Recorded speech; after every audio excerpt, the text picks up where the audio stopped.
कश्मीर के मुद्दे पर रोने चीखने वाले पाकिस्तान को इस्लामिक देशों के संगठन ओआईसी का साथ मिल गया। पाकिस्तान की शह पर इस्लामिक देशों का संगठन कश्मीर विवाद पर कूद पड़ा है। क्या आप जंग से मकबूजा कश्मीर को आज़ाद करा सकते हैं? आपके तमाम बड़े इस्लामी मुल्कों ने वो नरेंद्र मोदी के बिजनेस पार्टनर हैं और सारे सिविलियन अवार्ड उनको दे चुके हैं। याद रहे कि 5 अगस्त 2019 को इंतहा पसंद मोदी सरकार ने भारतीय आइन की शिक 370 के खात्मे का ऐलान किया था। ये मोदी सरकार के जेर से जो भारतीय अदलिया है उसे इस इंतहा पसंदाना अमल के हक ही में फैसला देना था। तो आर्टिकल 370 का जो मसला है वो 4-4.5 साल तक लटकाए क्यों रखा? दुनिया को पागल बनाया जा रहा था, आंखों में धूल झोंकने के लिए किया जा रहा था सब कुछ। सुप्रीम कोर्ट ने यह कहा है कि जो सरकार ने 370 एब्रोगेट करा था बिल्कुल ठीक करा था। It was a temporary provision. Pakistani media में मौत आ गई लोगों को, भाई पाकिस्तानी मीडिया में मौत आ गई। सर पकड़ के रो रहे हैं लोग, ये क्या हो गया, क्या हो गया। कोई कहता है जिहाद फी सबीलिल्लाह, चढ़ जाओ घोड़े पे और तलवार लेके लाल किले के ऊपर सब्ज हिलाली परचम इंशाअल्लाह। जो ओआईसी है उसने भी स्टेटमेंट जारी की है कश्मीर के हवाले से और ये 370 के हवाले से। ओआईसी का प्रेशर इंडिया ने गो कि उसको रिजेक्ट कर दिया और कहा कि हम नहीं मानते, और पाकिस्तान के जारी बात है जो उनका मौकफ है।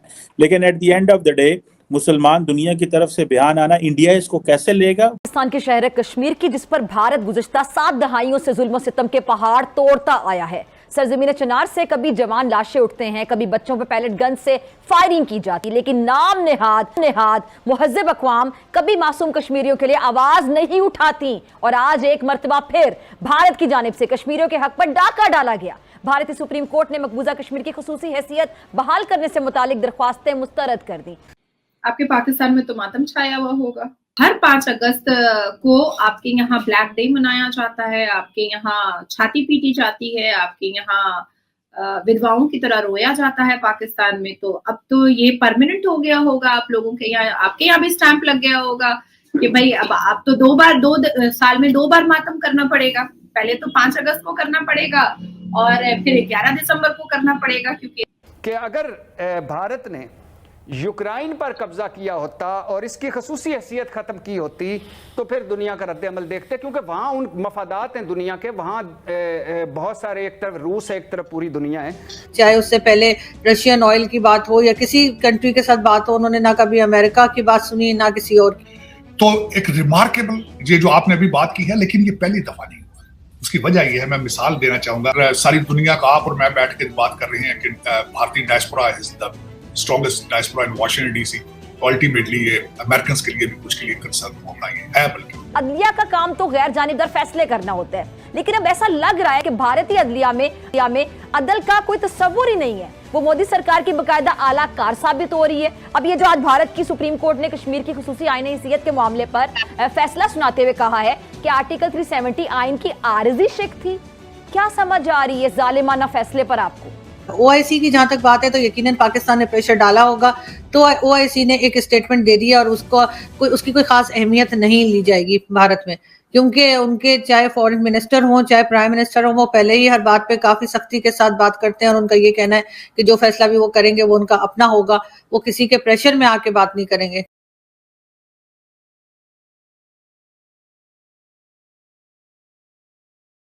जय नमस्कार दोस्तों। तो दोस्तों आप सभी को जैसा पता होगा कि अभी कश्मीर से 370 हटा दिया भारत ने, जिसको लेके दोस्तों पाकिस्तान में बहुत खलबली मच गई थी।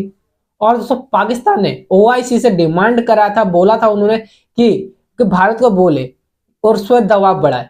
तो दोस्तों OIC basically organise Islamic country है, जिसके अंदर दोस्तों 57 से 56 देश आते हैं।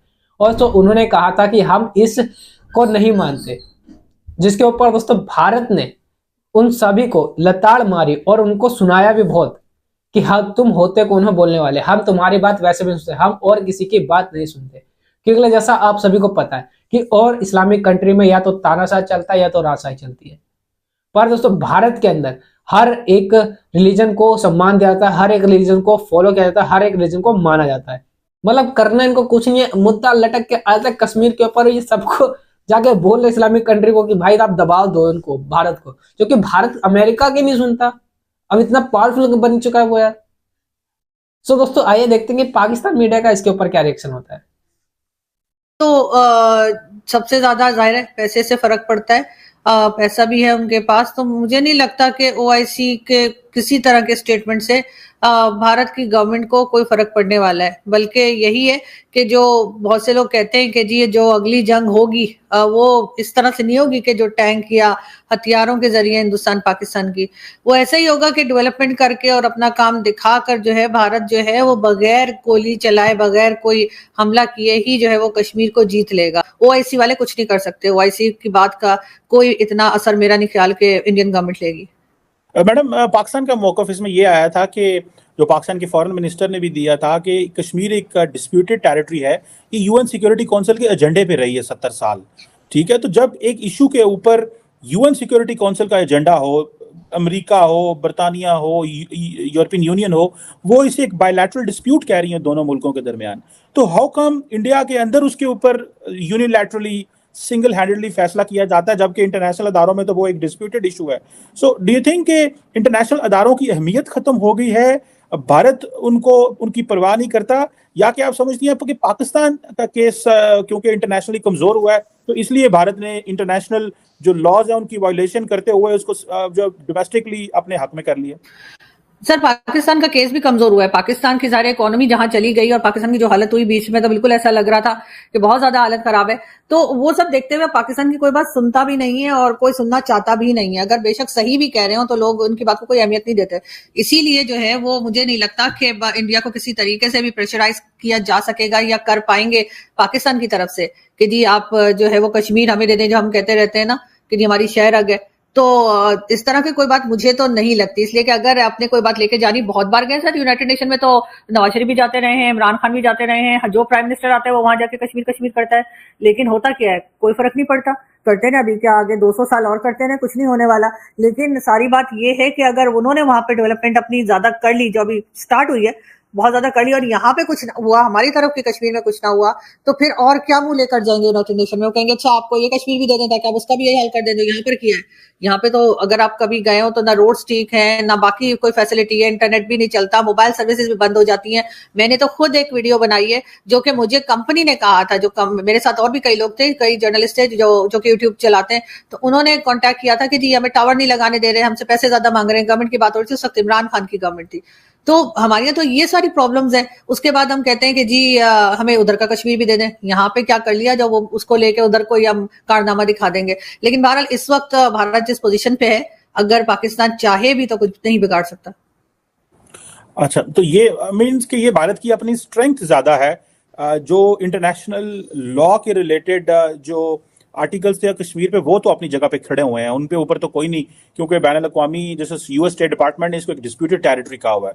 सो जब ममालिक इसको डिस्प्यूटेड टेरिटरी कह रहे हों तो इंडिया उसको सिंगल हैंडेडली जो मर्जी करना चाहे, लेकिन it stands there wherever it is.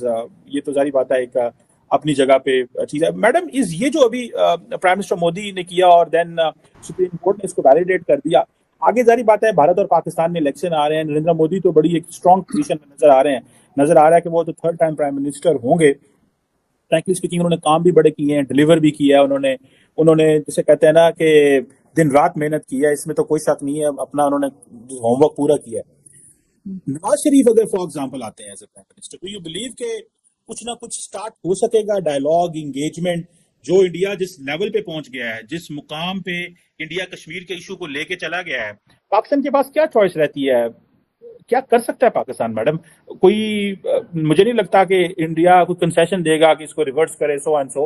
अब तो सुप्रीम कोर्ट ने भी उसके ऊपर मोहर ठप्पा लगा दिया है। हमारे लोग बेशक बाहर जो मर्जी बातें करें, बंद कमरे में तो यही कहते होंगे इसको रिवर्स कराना इज ए डिफिकल्ट जॉब। सो क्या ऑप्शंस रह जाती हैं फॉर एग्जांपल, आप समझती हैं आइंदा आने वाले वजीर आजम के पास? एज इट इज चलते रहें और चीजें डिस्कस करें, या आके इसको थोड़ा बैक्स बर्नर पर डाल दें? What do you make of that for Nawaz Sharif? कैसे एंगेज करेंगे मोदी साहब के साथ इन दीज सर्कमस्टांसेस? सर, अगर आपको याद हो तो जनरल बाजवा ने भी कहा था कि कश्मीर इशू को जो है 10-20 साल के लिए छोड़ दिया जाए और बाकी चीजों पे बात की जाए।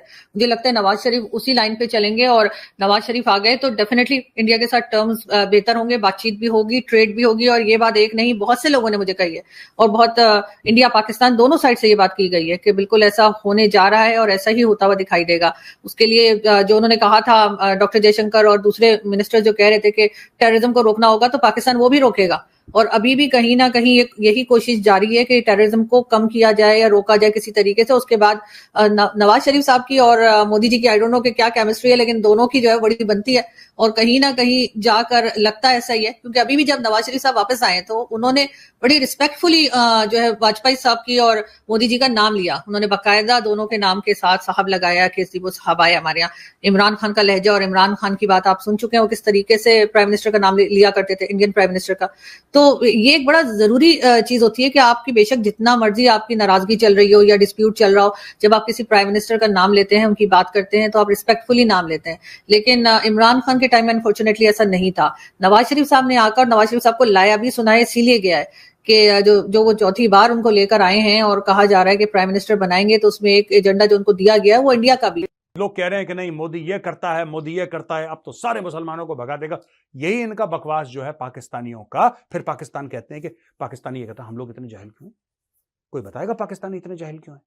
कोई बताएगा पाकिस्तान में इतनी गरीबी? क्योंकि तुम्हारा दिमाग गलत जगह है भाई।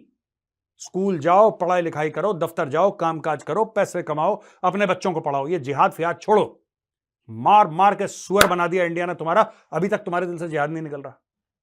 और सारे टीवी एंकर मोटे मोटे पेट लेके, इनके जो पैनलिस्ट आते हैं मोटे मोटे ऐसे ऐसे गर्दनें ऐसी कि कोई उनको फांसी ना दे पाए। ठीक है, क्योंकि फांसी के अटकने के लिए जगह चाहिए ना। ये बिल्कुल ऐसे गले, बिल्कुल सट्ट से ऊपर फंदा निकल जाएगा अगर किसी ने फांसी दी उसको। इतने मोटे मोटे कोरमा खा खा के। ठीक है, कोई मुंह में बिरयानी डाल रहा है, नाक में कोरमा डाल रहा है, इधर मिठाई डाल रहा है, पता नहीं क्या कहां क्या क्या डाल रहा है। अच्छा, उसके बाद ये कहते हैं कि नहीं 370 किस तरीके से उन्होंने सुप्रीम कोर्ट ने अपहेल्ड करा इसका एब्रोगेशन, ये बिल्कुल गलत है, ये वो हम ये कर देंगे वो कर देंगे। इनकी बकवास सुनना दोस्तों। मैं एक बात बताऊं आपको, नेटफ्लिक्स, अमेजॉन प्राइम, हॉटस्टार सब छोड़ो यार, सब छोड़ो। मैं बता रहा हूं सब बकवास है। पाकिस्तान के आगे जितनी एंटरटेनमेंट ये लोग provide, and they are having a major meltdown. ये पागल हो रखे हैं अभी पाकिस्तानी। आप जाके देखो इनका यूट्यूब में, इनके टीवी चैनल्स, ऐसे मुंह से झाग निकल रहा है इनको ऐसे मिर्गियां आ रही है, मिर्गियां जैसे। जूता सुंघाओ को यार, इनको पाकिस्तानियों को कोई जूता, मिर्गी में जूता ही सुंघाते हैं ना। क्यों प्रोड्यूसर साहब जूता सुंघाते हैं? प्रोड्यूसर भी हमारे ये कहते हैं हाँ साहब जूता तो सुंघाते हैं मिर्गी में। मेरा ही जूता ले जाओ लाहौर यार, 2-4 को सुंघा दो, ठीक हो जाएंगे। तो वैसे इस्लामिक कंट्री को सुनने का कोई ऊपर बनता ही नहीं है कि ऐसे छोटे मोटे देश भारत को आके कुछ बोल सके। और उन्होंने उल्टा ही उनको बहुत सुनाया है कि तुम जैसे लोग तो हम बात वैसे भी नहीं सुनते, और किसी में हिम्मत नहीं है कि इसको लागू कर सके फिर से। जिसके ऊपर दोस्तों पाकिस्तान तो वैसे जैसे इनकी हालत जो थी और भी ज्यादा ऐसी हालत रहती रहेगी, और ये इनके ऊपर लड़ के मर जाएंगे कश्मीर चाहिए कश्मीर चाहिए, जबकि इनकी खुद की हालत ऐसी रखी कि खुद के देश को नहीं पाल पा रहे। इनके अंदर इतनी गरीबी बढ़ती जा रही है, महंगाई इतनी बढ़ती जा रही है, अफगानी इन पे अटैक कर रहे हैं, आर्मी पे अटैक कर रहे हैं, इनकी हालत खराब है और इनको मुद्दा चाहिए कश्मीर के ऊपर का। अगर दोस्तों आपको वीडियो अच्छी लगी हो तो प्लीज इसको लाइक कर देना, कमेंट जरूर करना, अपनी राय जरूर बताना कि क्या लगता है क्या होगा, और सब्सक्राइब कर लेना ऐसी न्यूज़ देखने के लिए। और दोस्तों 1 लाइक जरूर कर देना, क्योंकि यार वीडियो बहुत मेहनत से बनती है, बहुत ज़्यादा रिसर्च करके लाना पड़ता है, बहुत मेहनत लगती है। तो आपका 1 लाइक मेरा कॉन्फिडेंस बढ़ा देगा। बाकी मिलता है अगली वीडियो में। जय हिंद, जय भारत।